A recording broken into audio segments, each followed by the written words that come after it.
You ask Tiger to solve. This deals with linear equations with one unknown. The final result is x equals 1.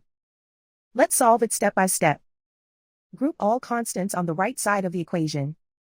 Subtract 47 from both sides. Group like terms.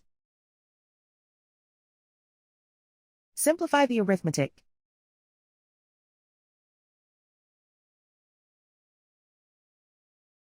Isolate the x. Divide both sides by -2. Cancel out the negatives.